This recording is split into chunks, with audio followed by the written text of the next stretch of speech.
ഏവർക്കും ഫീനിക്സ് മീഡിയയിലേക്ക് സ്വാഗതം. ഒരു ജാതി ഒരു മതം ഒരു ദൈവം എന്ന ആപ്തവാക്യം മാനവരാശിക്ക് നൽകിയ ശ്രീനാരായണ ഗുരുദേവൻ. ശ്രീനാരായണ ഗുരുദേവ ജയന്തിയോട് അനുബന്ധിച്ച് ചെമ്പഴന്തി ഗുരുകുലത്തിൽ നിന്നും കൊളുത്തിയ ദിവ്യജ്യോതി പ്രയാണം വിവിധ ശാഖകളിൽ നിന്നുള്ള സ്വീകരണങ്ങൾ ഏറ്റുവാങ്ങിക്കൊണ്ട് ഇന്ന് രാവിലെ ചടയമംഗലത്ത് എത്തിച്ചേർന്നു.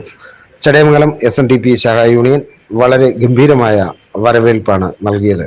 ഈ വരവേൽപ്പിന് നന്ദി പ്രകാശിപ്പിച്ചുകൊണ്ട് Kadakkal union president D Chandrabose സംസാരിച്ചു. ചടയമംഗലം SNDP ശാഖായോഗ അംഗങ്ങൾ വരവേൽപ്പിനെ സ്വീകരിക്കുകയും തുടർന്ന് ദിവ്യജ്യോതി പ്രയാണത്തിന് അകമ്പടി സേവിക്കുകയും ചെയ്തു. News desk Phoenix media.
യാത്ര സ്വീകരിച്ച ഈ ശാഖയ്ക്ക് നന്ദി പറയാൻ വേണ്ടി കടയ്ക്കൽ SNDP യൂണിയൻ പ്രസിഡന്റ് ചന്ദ്രബോസിനെ ക്ഷണിക്കുന്നു.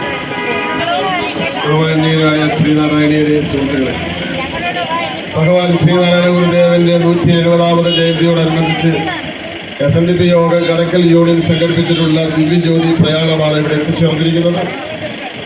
ഒരു ജാതി ഒരു മതം ഒരു ദൈവം, മനുഷ്യന് മതമേതായാലും മനുഷ്യൻ നന്നായാൽ മതി എന്ന ആപ്തവാക്യം ലോക ജനതയുടെ മുമ്പിൽ വെച്ച ഭഗവാൻ ശ്രീനാരായണ ഗുരുദേവന്റെ ദിവ്യജ്യോതി ഏറ്റുവാങ്ങുവാൻ എത്തിയ ഈ ശാഖയിലെ മുഴുവൻ ഭാരവാഹികളെയും ശാഖാംഗങ്ങളെയും ശ്രീനാരായണ ഗുരുദേവന്റെ പേരിൽ അവരുടെ എല്ലാ കുടുംബങ്ങൾക്ക് സമ്പൽ സമൃദ്ധിയും ഐശ്വര്യം ഉണ്ടാകട്ടെ എന്ന് പ്രാർത്ഥിച്ചുകൊണ്ട് 20-ാം തീയതി നടക്കുന്ന ശ്രീനാരായണ ധർമ്മപരിപാലന യോഗം കടയ്ക്കൽ യൂണിയൻ സംഘടിപ്പിച്ചിരിക്കുന്ന ശ്രീനാരായണ ഗുരുദേവ ജയന്തി ഘോഷയാത്രയിൽ പങ്കെടുക്കുവാൻ ഈ നാട്ടിലെ മുഴുവൻ ശ്രീനാരായണീയരെയും ക്ഷണിച്ചുകൊണ്ട് ഇവിടെ നൽകിയ സ്വീകരണത്തിന് ഊഷ്മളമായ വരവേൽപ്പിന് നന്ദി പറഞ്ഞുകൊണ്ട് നിർത്തുന്നു. നന്ദി, നമസ്കാരം.